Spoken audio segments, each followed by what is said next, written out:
So I want you to learn how to write the derivative of a function. And so the beginning part is really just substitution. We're going to go back to these limit definitions for a derivative that we looked at in the last video. This is how you get the slope between 2 points. All we're doing is we're finding the slope between 2 points and making sure the distance between them is approximately nothing, is so insignificant you wouldn't even notice. So it is the best representation of the slope of a single point. In fact, it will equal. So here's what I want you to do for each of these problems. We're just going to try a little bit of substitution. How exactly would you plug in something that looks like this? We learned in algebra class that when you're plugging something into a function, you really just substitute it in. Everywhere there was an x, now we're going to put a t. Now, I might not want to keep all those parentheses there. It's pretty easy to represent this. It's the exact same thing, but with a t. Is that shocking? No, I didn't think so. So how does this change if I have a number? Hopefully you've done this before too.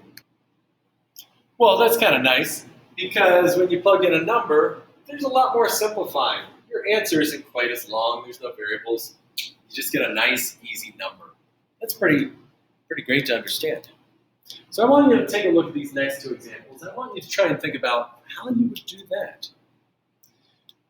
Because now we're doing the exact same thing. It's just substitution. But you have to remember what to do when you have x squared being plugged in something that's squared, or when you have a binomial being plugged in something that's squared. So take a moment, pause the video, just see if you can do some of this basic math. No, really, pause the video, try this. Did you get a substitution sort of like that? You've got some simplifying to do. Well, that one example, I didn't expect you to miss that. Don't get too excited about that victory. But the last one, that's the one that takes a little more thinking. Well, now this got all higgledy-piggledy. You do have to FOIL, or for those of you who don't like using FOIL, I really don't like it, but I know it's a common term. You're distributing. You're distributing this binomial. So you get x squared, x times delta x times x, and delta x squared. You are putting it all together. Why am I bringing this up to you? Because if you can substitute, you can put any of these into our formula right here. And that's what I want you to do. I'm going to give you a few examples now. To write the derivative of the function that we had up here, I'm using this formula, this equation, this definition here in red. I'm going to first take f of x plus c, a nice little substitution we've done.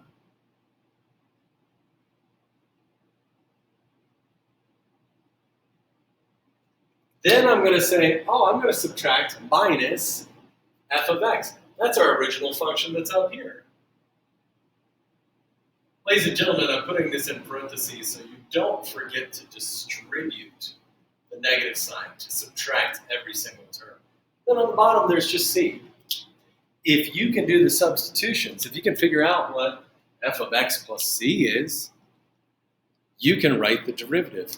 And by the way, you've already solved a number of these back in chapter 1. We'll practice some more of that too. I just want to set these up. Let's try another one. Here's 3 more examples. So you'll notice you need to have the first y value, the second y value, the difference between them. Okay.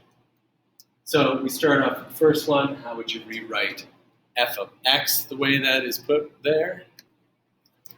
So for that first one, substitutions, and then we just plug it in using that formula. We already have those 2 functions there. It's super easy to plug into this. I just want you to be aware, it's not always going to be c.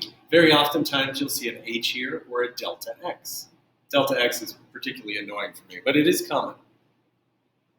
And if you have a different letter somewhere, don't panic. That doesn't mean you can't do this. It's just going to be g of x plus c. And when you put them all together, now you've got things like rationalizing complex fractions and even other types of